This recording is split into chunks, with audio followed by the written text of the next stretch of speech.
শীতকালে শাক খাবো না তা কি হয়? আর সেটা যদি হয় লাউ শাক তাহলে কথাই নেই। হ্যালো এভরিওয়ান, আসসালামু আলাইকুম। আজকে আমি লাউ শাকটা একটু অন্যভাবে ভাজি করেছি। আর এইভাবে করলে অনেক মজা লাগে, আপনারাও বাসায় ট্রাই করবেন। এইজন্য আমি শাকটাকে আগেই ভালো করে ধুয়ে পানি ঝরিয়ে নিয়েছিলাম আর আগে সিদ্ধ করে নেব। আর এর সাথে আমি বিচিওয়ালা সিম দিয়েছি আর আলু কিউব কিউব করে কেটে দিয়েছি। তারপর চুলার আঁচটা আমি বাড়িয়ে দিয়ে ঢাকনা দিয়ে ঢেকে দিব। লাউ আর শাকটাকে আমি সেদ্ধ করে নেব। একটু কাঁচামরিচ আর পেঁয়াজও দিয়েছি সেদ্ধ করার সময়। কোনো পানি দিইনি, শাক থেকে একটা পানি বেরোবে, আমি সেই পানি দিয়েই কিন্তু শাকটা সেদ্ধ হয়ে যাবে। লবণ দিয়ে দিলাম, ঢেকে দিলাম, চুলার আঁচটা বাড়িয়ে দিলাম। একটু সময় পরে দেখবেন যে আপনার শাকটা সেদ্ধ হয়ে গিয়েছে। আমার শাক কিন্তু মোটামুটি সেদ্ধ হয়ে গেছে। শাক সেদ্ধ হওয়ার পর আমি এটাকে আলাদা করে একটু বাগার দেবো। এই জন্য আমি তেল দিয়েছি, সরিষার তেল, এবং তেলের পরিমাণটা একটু অবশ্যই বাড়িয়ে দেবেন। প্রথমে আমি একটু 4টা শুকনো মরিচ একটু ভালো করে ভেজে উঠিয়ে নিয়েছি। এরপর পেঁয়াজ আর কাঁচামরিচকে একটু লাল করে ভেজে নিব। সাথে রসুন দিয়েছি। চেষ্টা করবেন রসুনের পরিমাণটা একটু বেশি করে দিতে, রসুন কুচিটা, আর তেলের পরিমাণ বেশি করে দিতে।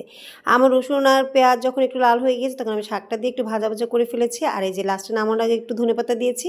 আর আগে থেকে যে ভেজে রেখেছিলাম মরিচগুলো, শুকনো মরিচগুলো, সেগুলো একটা হাত দিয়ে ভেঙে দিয়ে দিয়েছি। ব্যাস হয়ে গেল আমার রান্না। আপনারা এইভাবে শাকটা বাসায় রান্না করে দেবেন, এটা কিন্তু অনেক মজা। আজকে এই পর্যন্তই। আল্লাহ হাফেজ।